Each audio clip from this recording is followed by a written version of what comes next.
Wakubwa, hili ni kosa ambalo watumiaji wengi wa smartphone tunalipuuza, ila lina madhara makubwa sana kwenye afya yetu, lakini pia kwenye upande wa simu zetu. Ndiyo mwanakitaa, watumiaji wengi wa smartphone tunajisahau sana, tunalala na simu zetu chini ya mito, na wengine wanaenda mbali zaidi, wanalala na simu ikiwa kwenye chaji, kitu ambacho ni kibaya sana kwenye upande wa simu, lakini pia kwenye upande wa afya zetu.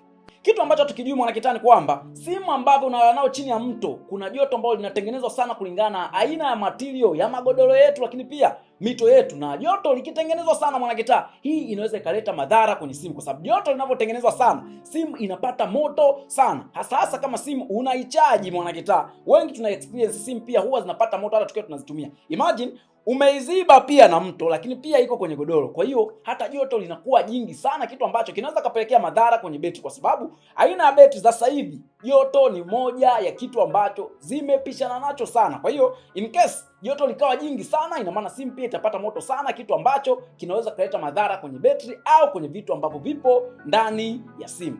Madhara yake ni yapi sasa mwanakitaa? Hii inaweza kupelekea afya ya betri yako ikazorota, simu ikawa haikai chaji kama ilivyokuwa mwanzo, lakini pia inaweza kupelekea hata simu kulipuka, even though sio rahisi, ila hata sisi tumeona kwenye YouTube na sehemu zingine wakionyesha baadhi ya simu zimelipuka kwa sababu watu waliweka chini ya mto. Even though sio rahisi, lakini madhara mengine makubwa hata kwa afya yako.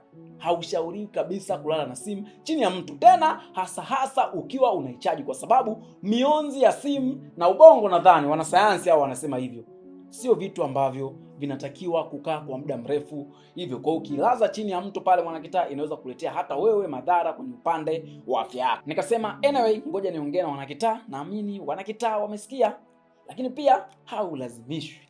Hii hapa ni kwa ajili ya afya yako wewe na afya ya betri yako. Make sure umeshare na mshikaji wako, umesahau kuposti, lakini pia haujasahau kutufollow for more tips.